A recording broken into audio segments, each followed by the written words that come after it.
Shalom sahabat RPKM yang diberkahi Tuhan dan seluruh mahasiswa Sekolah Tinggi Teologi Tata Rosa Indonesia yang mengikuti mata kuliah Doktrin Angelologi dan Satologi. Kembali bersama-sama melanjutkan pembelajaran kita tentang malaikat dan setan.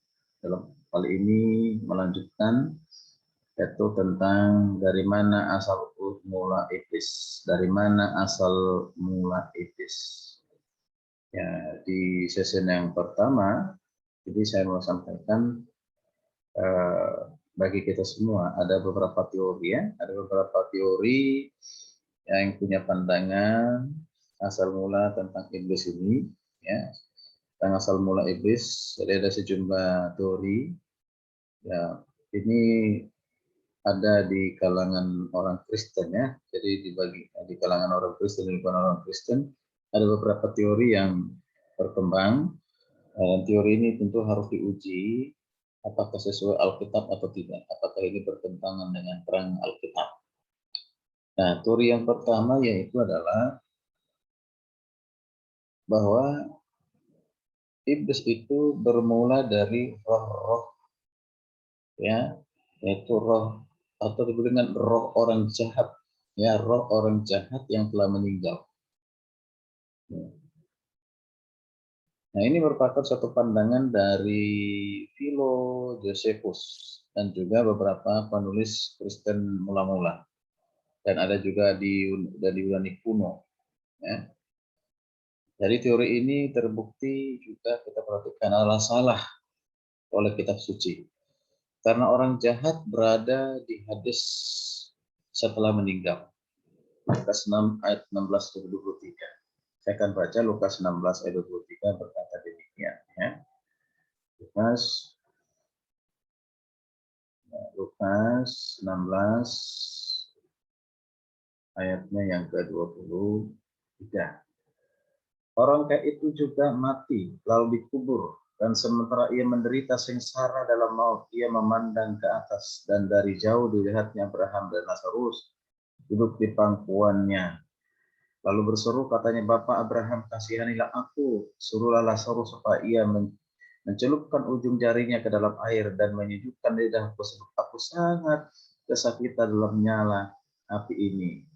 Jadi ini orang kaya yang jahat ketika dia masih hidup di dunia ya. Ya sudah mati, ya, sudah mati lalu dikubur dan dikatakan dia menderita sengsara di mana? Di alam maut atau disebut dengan Hades. Itu sudah dunia lain, dunia roh, bukan lagi dunia sementara ini di mana kita menginjakkan kaki. Ya. Oke, nah itu. Jadi orang-orang jahat ya ditempatnya di sini dan tidak akan pernah kembali lagi ke bumi. Ya. Kemudian yang kedua, yaitu teori yang kedua, yaitu disebut dengan roh-roh sebelum Adam dan keturunannya. Jadi dipercayai ya ada roh-roh ya sebelum Adam dan juga sebelum keturunannya.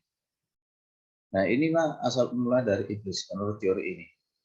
Jadi teori ini berdasarkan teori kesenjangan dari asal mula penciptaan di Kejadian 1 ayat 1, pemberontakan dan kejatuhan dari umat ciptaan yang semula antara Kejadian 1 ayat 1 sampai Kejadian 1 ayat 2. Dipahami di sini ada pemberontakan berakibat kepada kekacauan. Jadi Kejadian 1 ayat 3 menjabarkan penciptaan itu. Jadi dan ketiga penciptaan itu disempurnakan. Nah, karena diyakini bahwa ketika Tuhan menciptakan langit bumi, sudah selesai menciptakan langit dan bumi, nah, dirusak, dikacaukan oleh roh-roh ini atau jahat ini. Nah, kita perhatikan bersama-sama ciptaan semula dari umat manusia yang jatuh sekarang itu menjadi roh iblis. Ini tentu keliru, ini salah. Ya, problem dari pandangan ini adalah bahwa itu bergantung pada ciptaan umat manusia sebelum Kejadian 1 dan 2. Dan tidak ada pengesahan dari Alkitab untuk pandangan seperti ini. Tidak ada. Bahkan lebih jauh di Roma 5:12 Paulus memperjelas bahwa melalui Adam, bukan sebelum zaman Adam. Bahkan kita perhatikan bahwa kondisi dari dosa dan maut mulai di mana? Di dunia ini. Di dunia ini. Bukan sebelum ada dunia atau sebelum manusia jatuh dalam dosa. Tidak, justru di dunia ini perkara dosa. Ya, manusia jatuh dalam dosa. Artinya,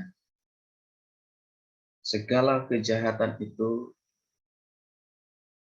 yang dimulai di dunia itu zamannya Adam dan Hawa, bukan sebelum zaman Adam dan Hawa. Kenapa? Roh setan, roh iblis itu kan bocah. Ya. Oke, nah ini penting untuk kita perhatikan bersama-sama. Ya. Kemudian yang berikut, teori yang lain adalah bahwa roh jahat itu bermula atau iblis itu bermula dari keturunan dari malaikat dan perempuan. Nah, teori ini berdasarkan usulan bahwa putra-putra Allah di Kejadian 6 ayat 2, di mana para malaikat datang ke bumi bersetubuh dengan anak-anak perempuan manusia dan menghasilkan keturunan disebut dengan orang Nephilim di Kejadian 6 ayat 4 yang adalah iblis. Saudara kasih teori ini memiliki beberapa masalah.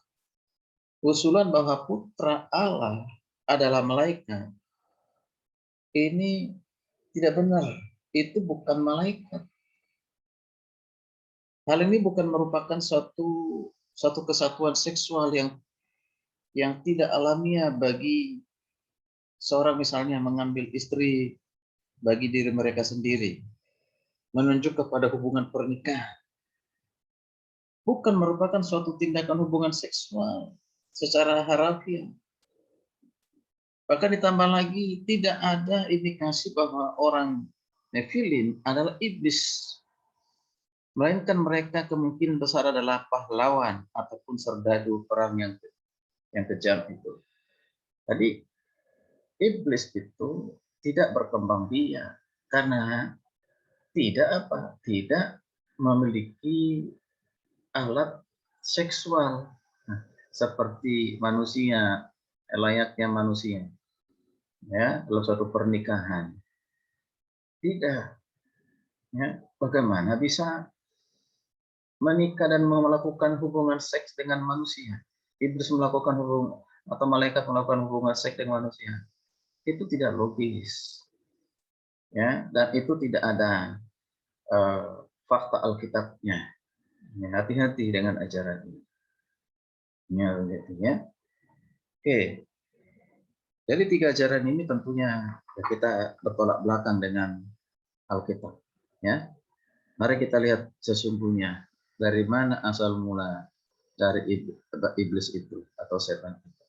Ya. Dan segala roh jahat yang lain di sesi berikutnya. Silakan terus ikuti supaya menjadi berkat bagi kita sekalian. Shalom, Tuhan Yesus memberkati.